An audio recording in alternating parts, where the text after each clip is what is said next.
I'm out on a walk with our dog Bingo, and a biker coming the other direction starts screaming at us. Screaming. Move! Get out of the way! Get out of the way! Move! Move! Get out of my way! Are you kidding me? What? I know bikers have a bad reputation sometimes, but this is ridiculous. This is intense. What is he doing? We're already over. We can't get out of the way anymore. It's 5:30 in the morning. It's dark, and there's a trail near our house. That's the path that my dog Bingo and I are on. And I don't like bringing a flashlight with, because I like when my eyes get used to the dark, I can see pretty well. I call that night vision. And if I have a flashlight with, it just kills my night vision. So instead, I have a little red neon armband that I have, and it flashes, and any runners or bikers that are coming by will be able to see me. And it's neon, so that's not going to affect my night vision. And it's red light. So, as we're walking, we see this biker coming up the other way. And even though I don't like white lights, bikers apparently love them. Something about safety, I guess. So as he gets closer and closer, the light's getting bigger and bigger. And it's blinding. So I take Bingo, I move over, I have her sit, and we're over on the side of the road. And we're just going to wait. We're going to wait for this person to pass. And that's when the yelling started.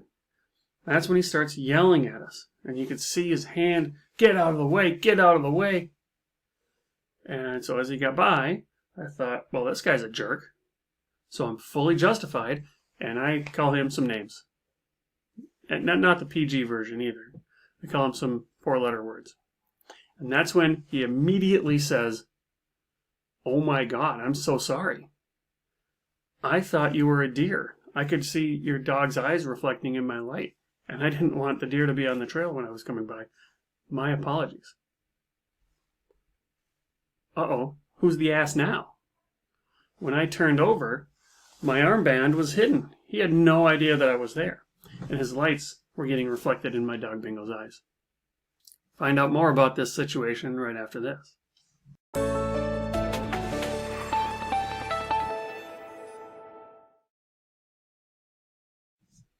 Greetings, Derek Hagan here, financial therapist, coming to you with another Money Health presentation. So let's figure out what happened to me.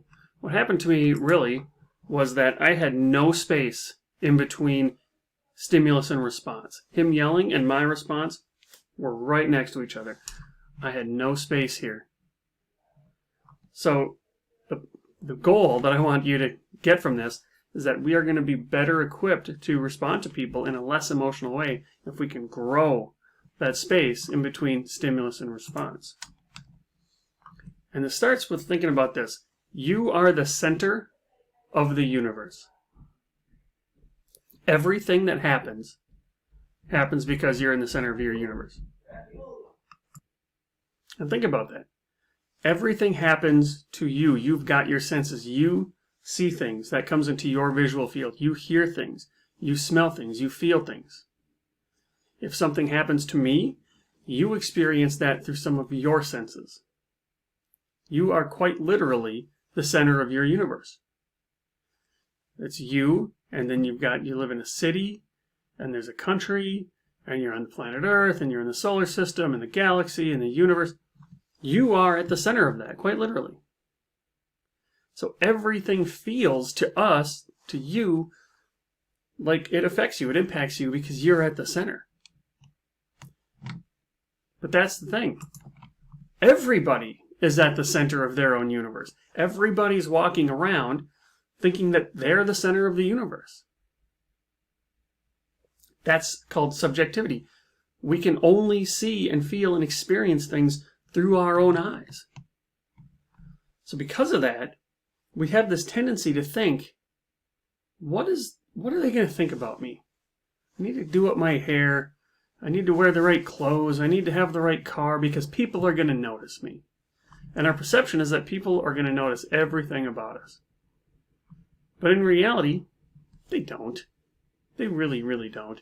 If you ask somebody in 3 days, hey, I met you 3 days ago, do you remember anything about me? They're going to say, absolutely not. Because they're too busy worrying about what you were thinking about them.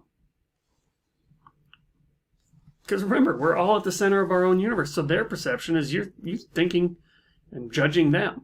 But in reality, you don't care. You don't remember who you saw 3 days ago. You literally don't care. So here's where we're going to pause and talk about basic human needs. We all have basic human needs. My mentor, Ted Klontz, will tell you that every single human behavior is a desperate attempt to meet one or more of these human needs. Now, there's only 6 here. There's a lot of sub-needs underneath this, but this is kind of the general 6. So safety and security. Of course, we need to feel safe and secure. Shelter, food, water. But it gets deeper than that.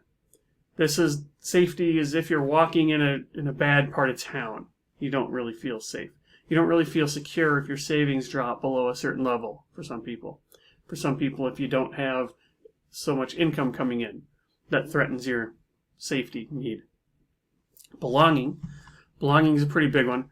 Belonging is the idea that we need to have a group. We need to have a tribe. Because our ancestors who lived in tribal times, if you got kicked out of the tribe, that meant you're gone. And so this is so strong. This is the reason herding behavior exists. This is why we would rather be wrong with our friends than right by ourselves. This is, people like us do things like this. Marketers take advantage of this all the time. We need to fit into that group, the in crowd. This is where peer pressure comes from. We also have a need to autonomy. We need to feel like we are making our own decisions. We're not slaves.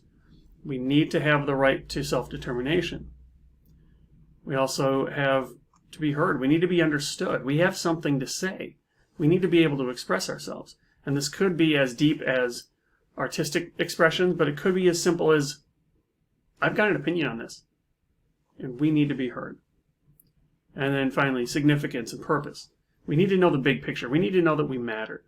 This is why some certain mundane jobs, if you split those into 2 groups, one just have this mundane job, the other have the same job, but they know how it fits into the big picture, the overall scheme of what they're doing. Those people are happier because they know where they fit into the big picture. Now, why is it important to talk about needs? Because when our needs aren't being met, or when we perceive our needs aren't being met, we come up with a strategy. We come up with a way to satisfy those needs. And under times of high stress, this isn't always going to be the best strategy. In times of high stress, we're going to say and do things that we're going to regret. This is when we come back 30 minutes later and we say, what did we just do? Why did I say that? I was such a jerk. Oh my God.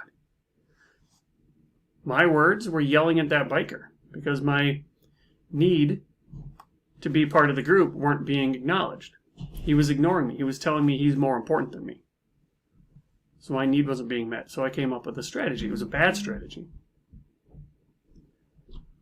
So when others are doing this to us, we can realize, okay, the words that they're speaking are just a strategy to meet one of their needs. And if we don't have these needs met, we have feelings about that, and we come up with that strategy. So let's focus not on the words, but on the needs. Practice and train ourselves to do that. Because assuming positive intent is very healthy.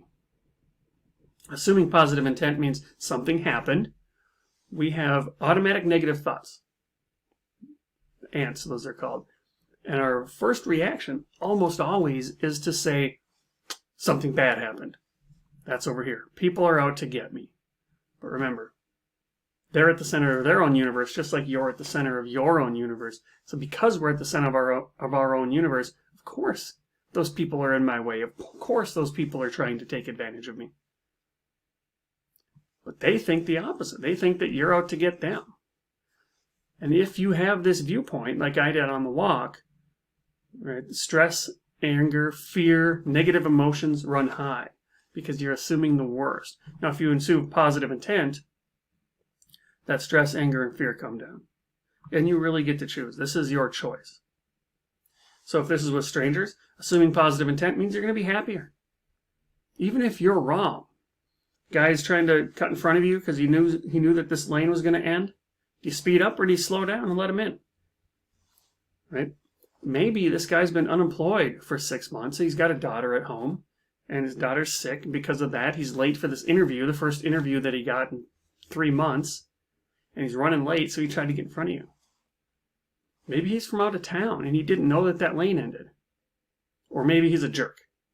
But if you assume positive intent, you're going to be happier, because what's it going to cost you?